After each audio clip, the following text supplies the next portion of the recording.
Assalamualaikum warahmatullahi wabarakatuh. Selamat pagi anak-anakku. Pada kesempatan hari ini kita akan mempelajari materi IPA, bunyi dan sumber bunyi. Kompetensi dasar 3.6 yaitu menerapkan sifat-sifat bunyi dan keterkaitannya dengan indera pendengaran. Apa sih yang dimaksud dengan bunyi? Bunyi adalah segala sesuatu yang kita dengar. Selanjutnya, bunyi adalah gelombang yang perambatan arahnya sejajar dengan arah getarnya. Proses perambatan itulah yang membuat bunyi dapat kita dengar. Apa yang dimaksud dengan sumber bunyi? Setiap benda yang bergetar pasti akan menghasilkan bunyi. Benda-benda itulah yang disebut dengan sumber bunyi.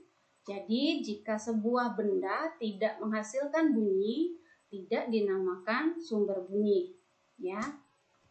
Selanjutnya, di sini ada contoh sumber bunyi yang bisa kita lihat dalam kehidupan sehari-hari. Yang pertama ada gitar. Gitar itu alat musik yang sumber bunyinya berasal dari dawai atau senar. Ketika senar kita petik, maka akan menggetarkan udara dalam kotak gitar, ya, sehingga menghasilkan bunyi. Selanjutnya ada angklung terbuat dari bambu, kemudian di sini ada tabung besar dan tabung kecil. Nah, maksud dari tabung besar dan tabung kecil ini adalah itu sudah ditentukan nada-nadanya. Cara memainkan angklung adalah dengan cara menggoyangkan atau membenturkan tabung-tabung ini sehingga benturan tabung itu akan menghasilkan bunyi, ya. Selanjutnya di sini ada aerofon dan suling. Cara kerjanya sama, yaitu ketika bunyi kita tiupkan, maka bunyi itu akan menggetarkan udara yang ada di dalam aerofon atau di dalam suling ini sehingga menghasilkan bunyi. Nah, di sini tadi ada gambar gitar yang dipetik, ya. Gitar itu tidak akan menjadi sumber bunyi ketika tidak dipetik, ya. Nah, getaran dari senar gitar ini yang tadi Ibu katakan menggetarkan udara yang berada di dalam kotak gitar itu sehingga menghasilkan bunyi. Selanjutnya sini gong, ya. Gong ini tidak akan menghasilkan bunyi ketika tidak dipukul atau tidak terjadi getaran. Ibu sampaikan tadi, Ibu berikan penguatan kembali bahwa benda yang bergetar dan menghasilkan bunyi itu disebut sumber bunyi. Gong ketika dipukul dia akan bergetar dan menghasilkan bunyi. Selanjutnya di sini kotak sampah atau tong sampah. Ini tidak akan menjadi sumber bunyi ketika tidak kita pukul, ya. Ketika kita pukul ini akan menghasilkan bunyi. Ini bisa juga disebut sebagai sumber bunyi. Jadi sumber bunyi tadi adalah benda yang bergetar dan menghasilkan bunyi. Syarat terjadinya bunyi. Yang pertama adanya benda yang bergetar sebagai sumber bunyi. Kemudian adanya udara yang menghantarkan bunyi. Yang ketiga adanya indera yang menerima getaran dari sumber bunyi. Bunyi kita tangkap dengan indera pendengaran kita yaitu telinga. Nah, selanjutnya sifat-sifat bunyi. Yang pertama termasuk gelombang longitudinal, yaitu gelombang yang arah rambatnya sejajar dengan arah getarnya. Jika digambarkan seperti ini, ya, ini arah rambatnya, ini arah getarnya sejajar berada dalam satu bidang datar. Nah, yang kedua, sifat bunyi adalah perambatan yang membutuhkan medium atau benda perantara. Yang pertama, bunyi dapat merambat melalui benda padat, benda cair, dan udara. Yang ketiga, sifat bunyi adalah dapat dipantulkan. Pemantulan bunyi terjadi jika bunyi mengenai dinding atau permukaan yang keras. Ada dua macam bunyi pantul yaitu gema dan gaung yang akan kita pelajari pada materi selanjutnya.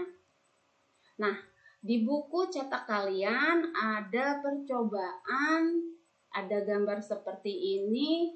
Yang pertama mengidentifikasi sifat bunyi melalui udara. Bunyi merambat melalui udara.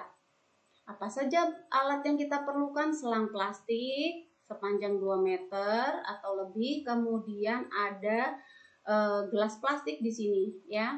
Di sini ada kita lihat dua anak laki-laki, dua orang anak laki-laki. Kita sebut saja di sini anak berpakaian merah dan anak berpakaian ungu, ya.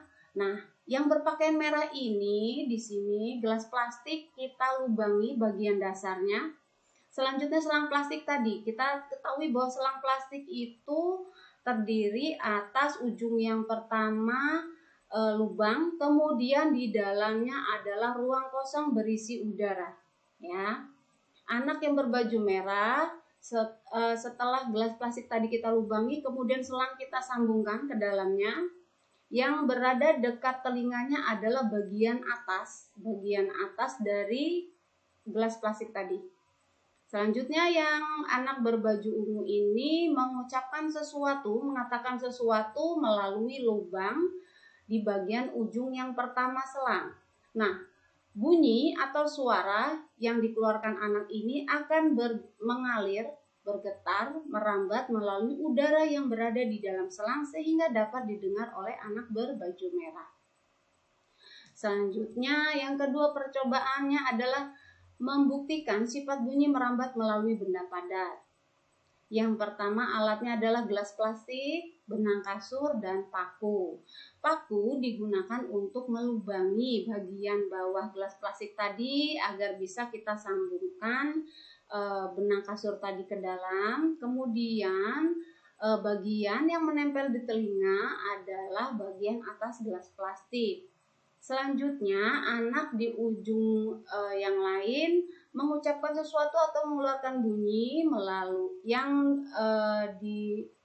melalui benang kasur yang didekatkan dengan mulutnya seperti ini, ya. Nah, nanti bunyi ini akan merambat melalui benang kasur ini sehingga dapat didengar oleh anak berbaju merah. Itu membuktikan bahwa bunyi dapat merambat melalui benda padat.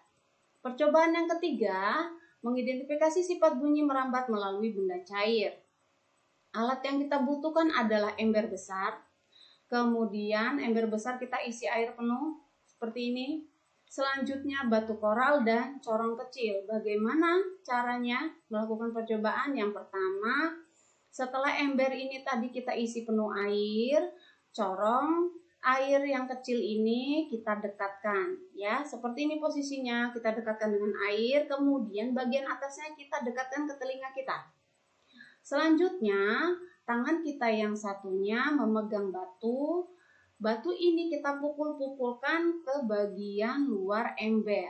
Nah, kalian coba dengarkan melalui telinga kalian, melalui corong ini, bunyinya, benturan itu bunyinya seperti apa. Ini membuktikan bahwa bunyi atau benturan kita tadi bergetar, merambat melalui air, kemudian sampailah ke telinga kita melalui corong air kecil ini, ya.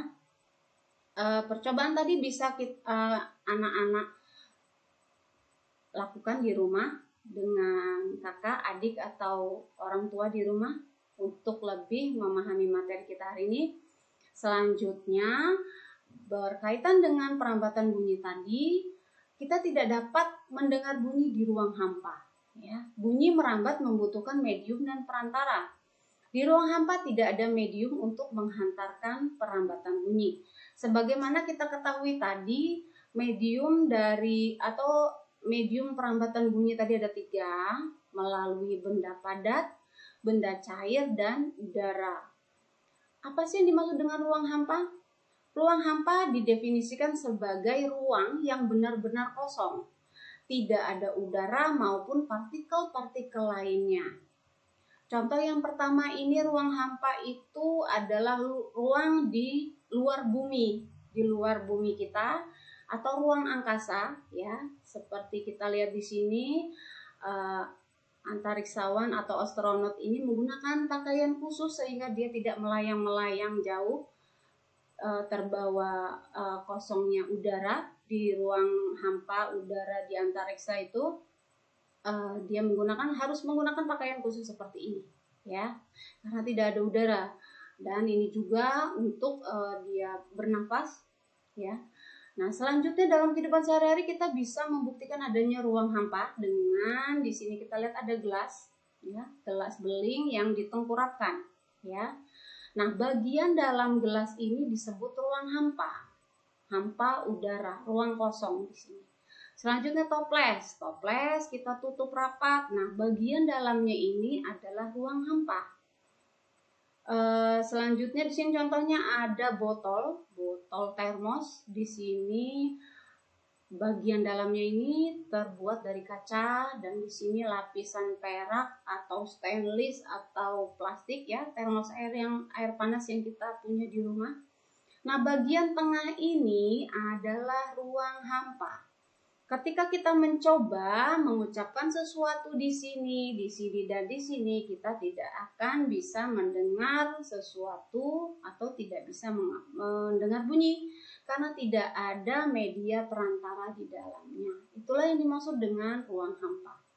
Bunyi tidak bisa didengarkan di ruang hampa karena tidak ada media perantaranya.